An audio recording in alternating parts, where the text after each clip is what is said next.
Selain modul untuk memasukkan budget income dan expense, PMBS juga menyediakan satu modul khusus untuk memasukkan budget gaji karyawan. Pada modul ini, sistem dapat langsung menghitung kontribusi dari karyawan maupun perusahaan atas iuran BPJS tenaga kerja, pensiun, dan kesehatan. Sekaligus juga dapat menghitung pajak penghasilan karyawan. Nah, bagaimana caranya? Kita lihat modul berikut ini. Masuk dengan user HRD, maka akan muncul satu menu yang bernama Human Resource. Nah, Human Resource ini terdiri dari master data yang isinya adalah komponen dari gaji, departemen, dan posisi dari masing-masing karyawan. Nah, untuk ini sudah disiapkan secara default. Nah, kemudian tugasnya adalah memasukkan karyawan yang ada atau struktur organisasi yang tersedia. Kita lihat seperti ini. Jadi ini sebetulnya nama-nama orang kalau memang sudah ada strukturnya. Namun jika tidak, ya cukup posisi atau struktur dari organisasi untuk yang belum punya. Nah, kemudian untuk dapat melakukan perhitungan secara otomatis, maka perlu diperhatikan adalah parameter-parameter yang dimasukkan di master control berikut ini. Pada kolom BPJ yang sebelumnya sudah saya terangkan bahwa ada tenaga kerja, kesehatan, pensiun. Jadi itu kita bagi atas kontribusi perusahaan dan kontribusi karyawan sendiri. Jadi berapa yang dipotong, berapa yang menjadi komposisi dari company menanggung dan karyawan.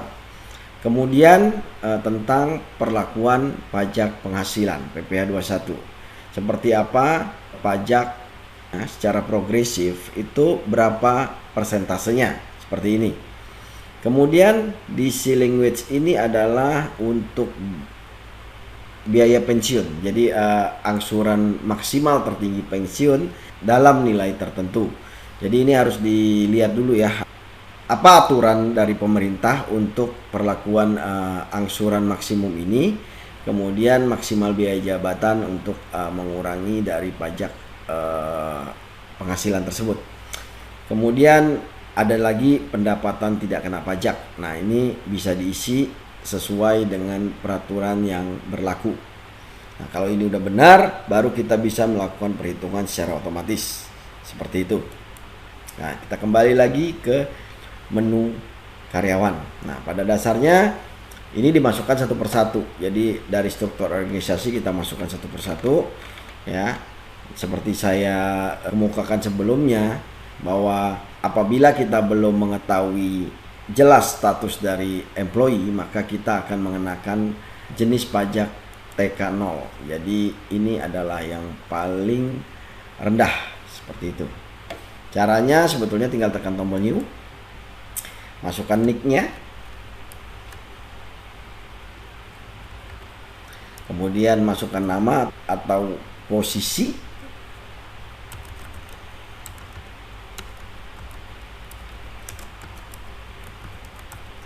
nah untuk entry date kita bisa masukkan kalau memang belum ada. Kalau memang belum ada kenyataannya, kita bisa masukkan mulai Januari 2021. Nah, seperti yang saya bilang bahwa ini adalah TK-nya, kita pilih TK0 kalau kita belum tahu.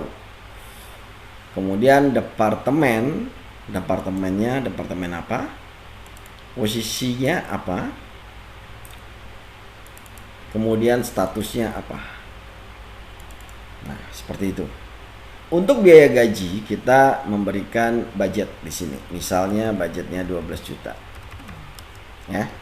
Jadi otomatis dia akan melakukan perhitungan berapa kontribusi, berapa segala macam, ini akan keluar. Ya. Nah, ini juga kita bisa untuk transport and meal, misalnya kita mau memberikan bonus, medical expense segala macam, itu sebetulnya proret dari gaji selama 1 tahun. Jadi istilahnya jadi kalau 12 juta artinya 1 juta. Jadi dibagi 12. Seperti itu. Jadi tunjangan hari raya, bonus dan segala macam ini dibagi per bulan. Nah, dia otomatis akan menghitung seluruhnya, ya kan? Nah, apa-apa aja yang menjadi yang dipotong apa segala macam ini otomatis akan dihitungkan oleh sistem. Seperti itu. Jika sudah benar, tinggal tekan tombol save. Maka akan muncul satu jabatan baru seperti ini. Sampai di sini kita masukkan satu persatu semuanya. Nah, dan perlu diingat sebelum ini dirilis sebaiknya diekspor dulu ke Excel untuk dilihat apakah benar statusnya sudah benar. Jadi semua aplikasi yang ada di sini semua bisa diekspor ke Excel ya. Jadi kita bisa hitung list dari Excel tersebut. Kita lihat kenapa kita harus melakukan itu. Ya. Kita lihat di sini, kita bisa lihat terutama ke basic salary-nya ya. Kita bisa lihat basic salary-nya, kita sama aja biar kita tahu gitu komponennya berapa aja. Ya, kita bisa lihat.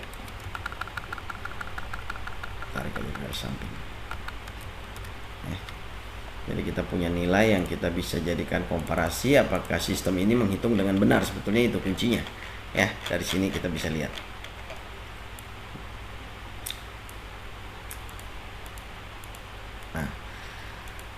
Setelah semua list diisi, proses selanjutnya adalah kita masuk ke budget transfer. Nah, menunya seperti ini, kita tinggal tekan tombol new. Nah, selected account will be summarized monthly cash flow to yearly. Jadi dia bikinin untuk setahun, ya, keluar seperti ini. Nah, diperhatikan nih angka-angka ini dengan Excel di sini. Nah, kalau kita lihat ada perbedaan nih. Kenapa bisa ada perbedaan? Nah, kemungkinan adalah pada saat kita melakukan editing ada beberapa nilai yang tidak berubah. Jika ini terjadi, caranya gampang. Kita tinggal tutup dulu, kemudian kita fix value, ya. Salary data recalculate, please continue accurate budget transfer. Kemudian kita coba tekan tombol new lagi. Nah, kita bisa lihat angkanya sudah sama. Seperti itu. Nah, kemudian kita pilihkan. Jadi tidak semua dari komponen ini kan dibayar dianggap per bulan ya. Dianggap per bulan. Nah, tapi untuk tunjangan hari raya dan bonus kalaupun ada, nah itu biasa dibayar sekali atau 2 kali. Maka kita harus recalculate dulu ya. Jadi bisa ditaruh di bulan Januari. Otomatis dia akan meletakkan di bulan Januari. Tapi kan yang namanya bonus atau tunjangan hari raya kita harus pindahkan lagi ke posisi tertentu. Misalnya di tahun 2021 itu jatuh pada bulan April. Jadi kita pindahkan ke April. Tinggal generate, save. Ya. Jadi dipindahkan ke bulan April. Nah, untuk bonus misalnya dibayar 2 kali di bulan Maret dengan di bulan Oktober, maka kita generate lagi untuk dibagi, save, ya, seperti itu, ya. Jadi dibagi menjadi 2 kali bayar di bulan tertentu, kemudian ini di bulan tertentu juga kita pindahkan bulannya. Setelah itu kita save. Nah, tutup. Maka budget salary ini otomatis sudah masuk seperti ini ya. Kita bisa lihat tadi misalnya untuk THR dan bonus. Nah, kita bisa lihat secara cash flow dia dikeluar di bulan Maret dan bulan Oktober. Sementara untuk tunjangan hari raya dibayar sekali di bulan April. Tapi cara budget udah di split selama 1 tahun. Seperti itu.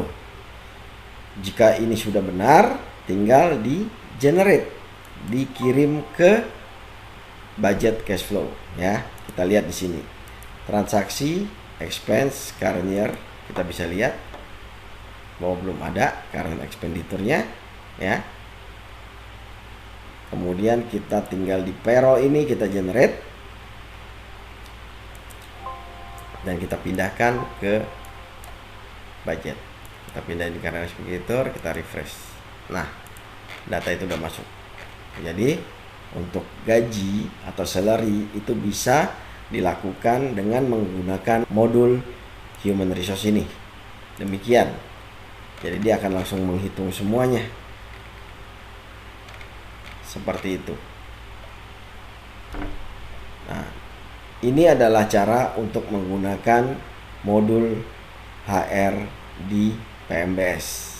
Untuk yang lain telah saya terangkan di session sebelumnya. Terima kasih.